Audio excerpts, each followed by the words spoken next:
Hey guys, welcome back to my YouTube channel. दोस्तों, आज की वीडियो में हम बात करेंगे सबसे पहले आज के टास्क के बारे में। दोस्तों, आज का टास्क बहुत ही बेहतरीन टास्क में से एक था। स्पिरिट्सविला के सबसे बेहतरीन टास्क था ये, टिकट टू द फिनाले, और देखने में भी बहुत ही मज़ा आ रहा था। दोस्तों, आज से पहले जसवंत और आकृति को काफ़ी ज़्यादा फेवर किया जा रहा था, लेकिन आज एकदम इक्वल यहाँ पे चांस मिला तीनों को, सिवित, दिग्विजय और यहाँ पे आकृति को, जो जैसा कि उनके फैंस देखना चाहते थे। अब यहाँ पे कोई नहीं कह सकता कि उसके फैंस को आकृति जसवंत को ज़्यादा फेवर मिला।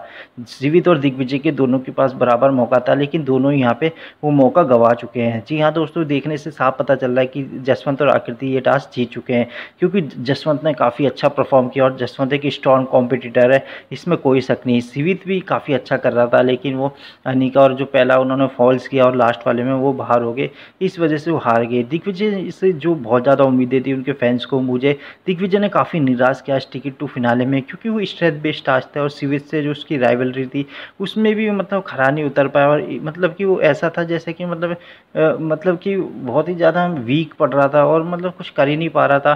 चलो, सिवित के साथ एक बार मानते कि वो नहीं कर पाया, लेकिन जसवंत ने भी उसे ऐसे ही उठा के रखा, बिल्कुल ईजिली वो टैकल हो जा रहा था और किसी को पकड़ भी नहीं पा रहा था। दिग्विजय से जो एक्सपेक्टेशन थी वो बिल्कुल खरा नहीं उतर पाया।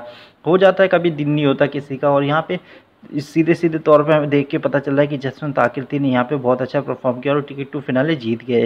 दिग्विजय ने पहला राउंड बहुत अच्छा किया था, और बताऊँ मैं, दिग्विजय ने जो पहला राउंड किया था वो 8 मिनट में किया था, और यहीं पहला राउंड जसवंत ने भी 8 मिनट किया था। दोनों के बीच कुछ सेकंड का डिफरेंस है, लेकिन दिग्विजय जब दूसरा राउंड जा रहा था तो वहाँ पे काफ़ी ज़्यादा टाइम उसे लग गया, क्योंकि सिवित ने बहुत देर तक दिग्विजय को टैकल करके रखा, साथ ही साथ और जसवंत ने भी उसे काफ़ी देर तक टैकल करके रखा।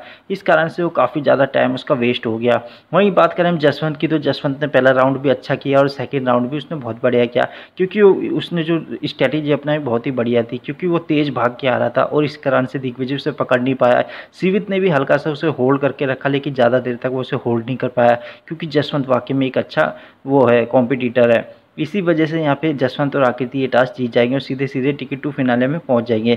जो अनिका की जो इंजरी हुई वो काफ़ी ज़्यादा इंजरी थी, क्योंकि अनिका को उसके बाद यहाँ पे जो उसमें लेके गए एम्बुलेंस में, और अनिका ने यहाँ पे बताया कि उसके बाद उसे एम्बुलेंस में लेके गए थे, और जो व्हील चेयर होती है जो लेटने वाली होती है उसमें वो पूरे टाइम हॉस्पिटल में लेके उसे नजर घुमा रहे थे।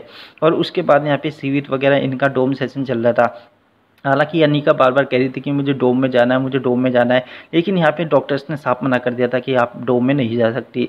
हालांकि सिविर भी काफ़ी जिद कर रहा था कि मुझे अनिका के पास जाना है, अनिका के पास जाना है, लेकिन जो शो के प्रोसीजर होते हैं उसकी वजह से सिविर को भेजा नहीं गया, और उस सिविर को कहा कि तुम डोम के लिए रेडी हो जाओ। सिविर ने कहा कि डोम के लिए रेडी रूडी मैं नहीं हो रहा हूँ, मुझे अनिका के पास भेजना है। तो ये यहाँ पे हुआ, और अनिका का जो वो था वो काफ़ी ज़्यादा इंजरी हुई थी, क्योंकि उसका दर्द उसे अभी भी होता है। सिविर अनिका के हाथ लगा रहा था लाइफ में, तो उसे दर्द हो रहा था, पेन हो रहा था। उसके 3-4 महीने के बाद तक अनिका को काफ़ी ज़्यादा पेन हुआ।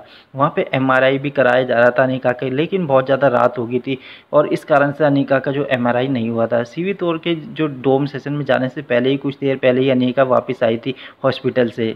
तो ये इन्फॉर्मेशन अंदर की थी। अब बात करें दोस्तों अगले डोम सेशन की, क्या होने वाला है। तो डोम सेशन में सबसे पहले तो जसवंत, आकृति और कशिश, दिग्विजय ये सेफ साइड पे बैठे होंगे, और यहाँ पे बेसिकली होगा क्या कि इनके बीच आपस में वो चलेगा, डोम सेशन चलेगा, प्लानिंग प्लॉटिंग चलेगी। लेकिन उससे पहले यहाँ पे उर्फी आ जाएगी और वो कहेगी कि अभी भी ये सर्कस मेरा ही है। और यहाँ पे उर्फी क्या करेगी कि सबको एक ट्विस्ट दे देगी और सारे के सारे अनसेफ हो जाएंगे। अनसेफ साइड में होने के बाद फिर उसके बाद कुछ ना कुछ तो ट्विस्ट ऐसा आएगा कि वो या तो पैसों का बैग लेके आएगी या फिर कुछ लेके आएगी। और अगर ऐसा होता है तो यहाँ पे कशिश पैसों का बैग लेके चली जाएगी, और जिससे दिग्विजय सीधे सीधे एलिमिनेट हो जाएगा मेरे ख्याल से, और सबके ख्याल से, जितने भी यूट्यूबर्स यहाँ पे कह रहे हैं।